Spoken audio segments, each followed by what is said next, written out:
So in the next 5 minutes, I just want to share with you some of the biggest mistakes that I've seen or I hear a lot of runners, cyclists, multi-sport athletes making with regards to their gym training or their strength training for their sport. So essentially, one of the biggest ones is they're training too superficially. They are still following exercises that are potentially have been given to them at some point in their past, whether it's by their physical therapist, their physio, by their potentially maybe their PT, by their running or triathlon coach. But the exercises they're performing are just too superficial.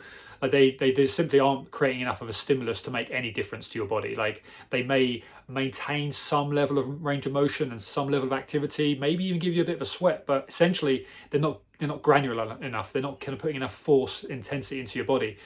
They're body weight based, they're resistance band based, you're lying on the ground doing clams or whatever it is.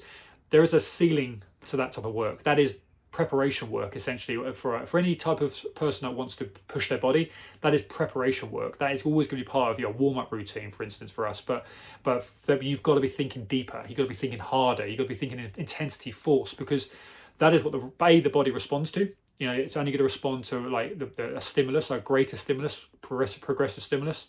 So thinking bigger, bolder, more intensity, and that's obviously needs to be progressive depending on your experience. Number two, generic. You train generically, you've got to get generic results. So having this kind of superficial generic approach to your training, selecting a squat, a deadlift, a single leg exercise, yeah, it'll give you something, it'll give you some return. But again, like it's the timeline that you're working to. Like if you want to see quicker results, understand what you need to be working on.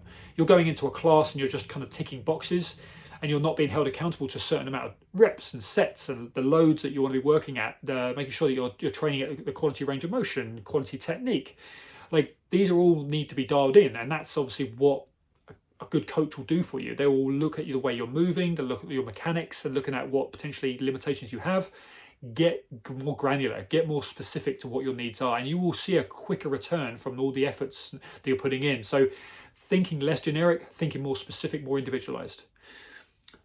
You're either training too high intensity. Number three is either you're training too high intensity or training too low intensity. I've already talked about training too low intensity, too superficially. A lot of people train too high intensity. They're going into group of training environments. The model that your club is working to, they've got like a high intensity circuit class that they're putting on. You're doing too much. Like there's a massive risk to training too high intensity with your strength and conditioning alongside a high volume endurance program. You already have a level of fatigue that you're accumulating from the running, the riding, the swimming, all the other sessions you're doing, plus the lifestyle that your work lifestyle, family lifestyle, relationships, everything you're doing. You do not want to be placing excessive amounts of force with exercises that are complex, moving arms and legs with weights in your hand. You want to have a more logical approach. You can injure yourself in a high intensity strength training. Why in the world would you want to be putting yourself into a situation like that where your true passion is to run more, ride more, swim more, compete, etc., be out in the mountains, whatever it is? Be logical about how you approach this. Have more of an order to it, and you'll see A, you'll better results. B, you'll be less likely to pick up an injury. But C, it's more sustainable. You've got far more consistency there because you're going to be managing your own overall energy levels much better. Number four, ego. We all have it. It is what it is. Like we all want to be better. Like nothing wrong with that. When you're in the gym, not comparing yourself with your mate next door to you or the girl over the other side of the gym who's looks similar to you. Potentially you have has things that you potentially want more of. They're lifting more. They're doing certain exercises more. Whatever. Are you that person who's at the front of the class? Always trying to push themselves maximally. Is that benefiting your long-term health and performance? Yes or no? But essentially, you've got to be thinking about your health. You're thinking about your consistent performance. If you turn up and you're trying to lift more because you're in a CrossFit class, you're in a lifting class, you're in a circuits environment, you're training with a friend, risk versus reward. Like when you are integrating strength and conditioning into your lifestyle, you've got to be kind of constantly evaluating. Although we give weekly programming to our clients, but we're also saying, hey, well, are we good for this? Do we need to be, making sure we're adjusting it? Can we progress? Or do we need to consolidate this week? Those are considerations you always got to make because of the demands of all the other sports and activities you're doing. All right. So ego, leave it at the door. It's hard.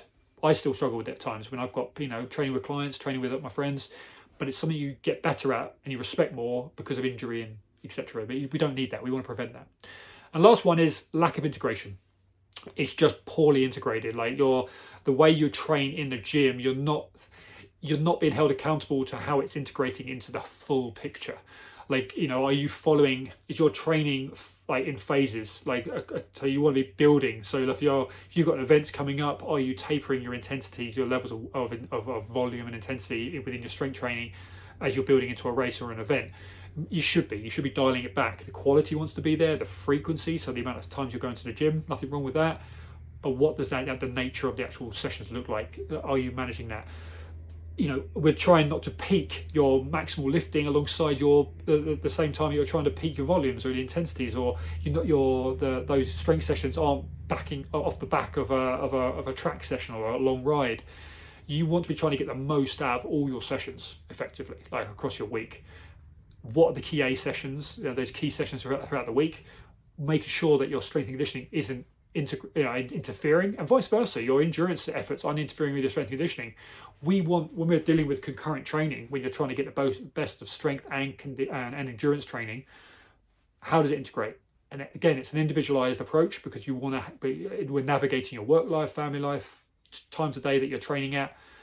But that is super important. And so just going into the gym and just ticking those boxes, it's not enough. Like you'll never see the results of what you're putting in, all the efforts you're putting in, because you're not considering all these different things. So food for thought. And I'd love to know, guys, what kind of where do you feel like you're at, or what areas you struggle in, because it's always good for us to bounce back and forth about this.